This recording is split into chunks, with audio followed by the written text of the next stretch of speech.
यसरी पनि एससीमा राम्रोसँग पास भइस्, अर्कोचोटि नि पास हुँदै जा। हाम्रो आर्थिक अवस्था अलि कम छ। छोरा, म तेरो लागि जे पनि गर्न तयार छु। तपाईको आशीर्वाद मलाई लागिरहु अनि म यसरी नै इक्जाममा पास हुँदै जान्छु। हो छोरा, हामी गरिब भए पनि यसरी चाहिँ गर्ने सोच्नुपर्छ। छोरा, तैँले जिपी नम्बर चाहिँ कति ल्याएको रे? मेरो जिपी त 3.69 ल्याएको बुवा।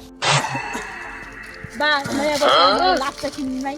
ल्याएको उता रामलालका छोराले त आसीमा एक पलक ल्याए, एक पलक त्यो जोइको छोरो त क्या पढ्न जाँदैन, लेख्दैन, गुच्चा खेल्नु मात्रै। अब क्या भन्ने त्यो गर्न अब पर जा भाउ एक अगाडि स्याउलाले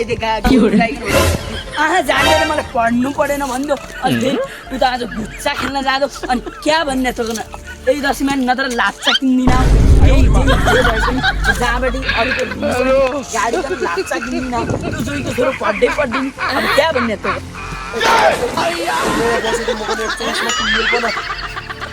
बड्डा दिन साइड पर हामी के क्या हुर्का पास छुडिकन ल्याउँदा तोमी बड्डा खाने क्या चाहिन्छ यही चस्मा। अब अर्को वर्षमा जोड फेरि अक्को यही छोरो विदेश पठाला कुरो अनि तोमी यही चस्मा लाउँदा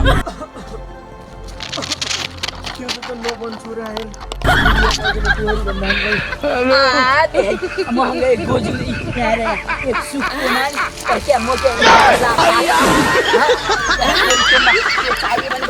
जेठका छोरा त्यो हाम्रो त बैसाका राका त्यो कुरा पछि गरेर भोक लागेदैन बाउपछि। हामीले एक छिटो खाना पाएन तोमी काँडले पैसा दाउ परेन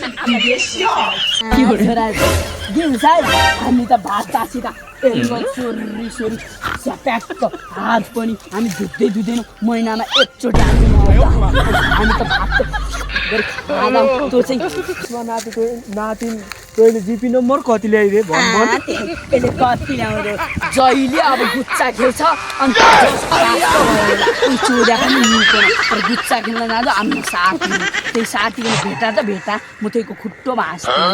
यही खुसियालीमा हेर छोरा, अब तेरी मालाई सेल पुरी हाल भनेर भन्नु पर्ला, खबर गर्नु पर्ला। हेर छोरा, बा मैले त एउटा कुरा सुनेको थिएँ। के सुनिस् छोरा? माइला छोरो त फेल भयो सुनेको थिएँ। त्यसका कुरा त गर्दै नगर। त्यसको कारणले गर्दा तँ बिग्रिया छ। गर्दै नगर त्यसको कुरा। मैले भन्दैछु गर्दै नगर। ल बुवा हुन्छ, अबदेखि गर्दैन। म आए त भोक पनि लाग्यो, छिटो घर जाऊ। ए भोक लाग्यो छोरा।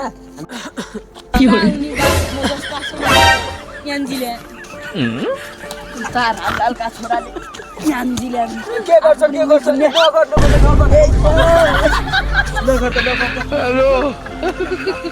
यही गरेर म मार्ने हेर्नु त बा माइलाले आफ्नो छोरालाई कुटिरहेछ। त्यही यान्ती पनि ल्याइदियो पारिस माइला पनि नागा जब एकजन लुगा लाउन सकेको छैन हामीसँग दागा गर्ने हो के यसपालि यसले नल्याए पनि के